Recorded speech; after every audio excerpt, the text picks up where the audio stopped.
Okay, so this is an explanation of a console text calendar printer in Rebol. The first line, we ask the user for a year, and we assign that response to the word Y. And if that word Y is the value nothing, meaning that the user just clicked enter and didn't type anything in, then we assign the current year to that Y value and to that Y word, and then we print that.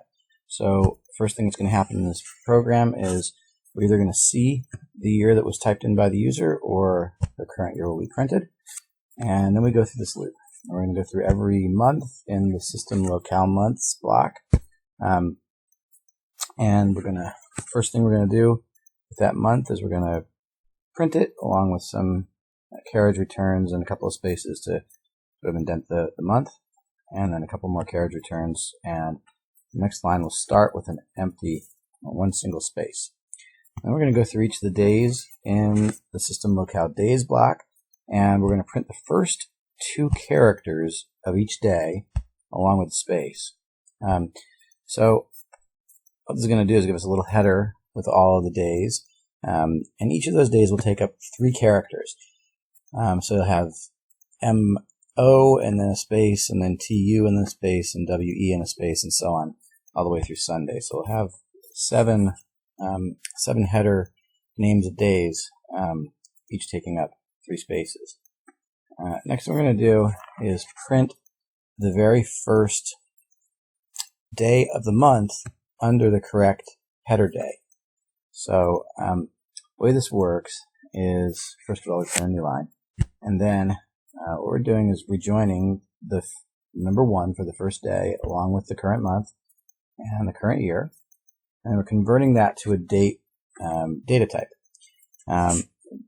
Data types can be operated upon in ways that make sense for date values.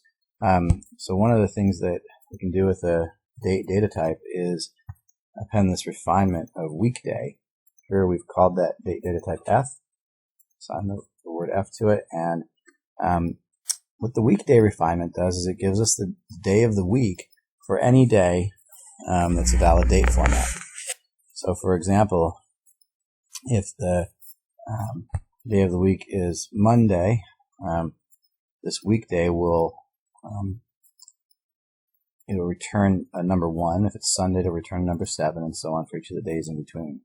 What we're going to do to print the first day at the correct day is subtract 1 from that number. So if it's Monday, this little calculation, the weekday minus 1 will give us 0. We're going to loop that many times. So if we're on Tuesday, we'll loop 1 time. If we're on Wednesday, we'll loop 2 times, and so on. And for each of the times in that loop, we're going to print 3 characters. So on this line, what's going to happen is for whatever day we need to start on in the month, it's going to print these spaces, so we move over the first number that gets printed, the number 1, will be under the correct day. So if it's a Monday, we print 0 of those 3 sequence of 3 spaces. If it's Tuesday, we print those 3 spaces. If it's Wednesday, we print those 3 spaces twice, so then the next thing that's printed appears under Wednesday.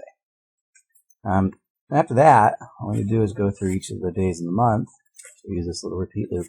And we're going to repeat 31 times using the iterator I. So that I is the value that gets incremented each time through this loop.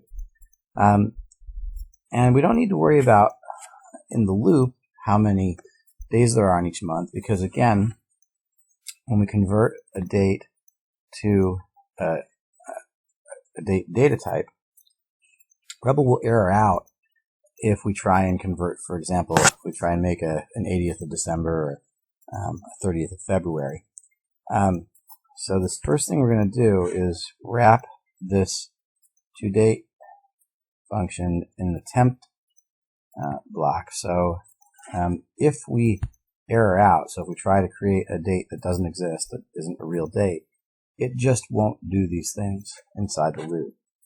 So if we try a February 30th, we'll get this attempt will evaluate to false, and so we just won't do anything inside the loop here. So again, we're just rejoining the current day from 1 to 31 on each loop, together with the month and the year, converting that bit of text to a date value, and we assign that value the word C.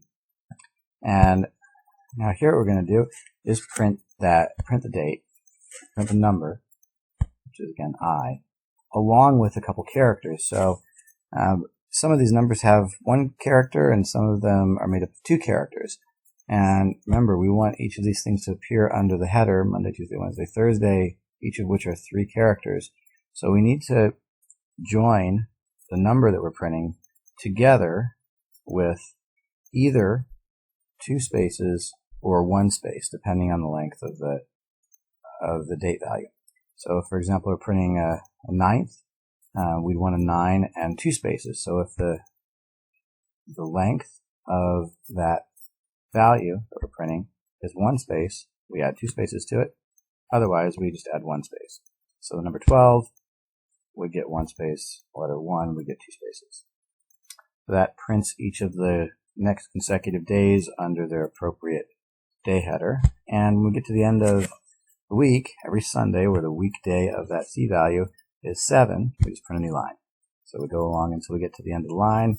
Every time we get to the Sunday, we print an empty line, and so on until we get to the end of the month. And then any numbers over the last date of the month just will error out, and so we'll get no printing at all.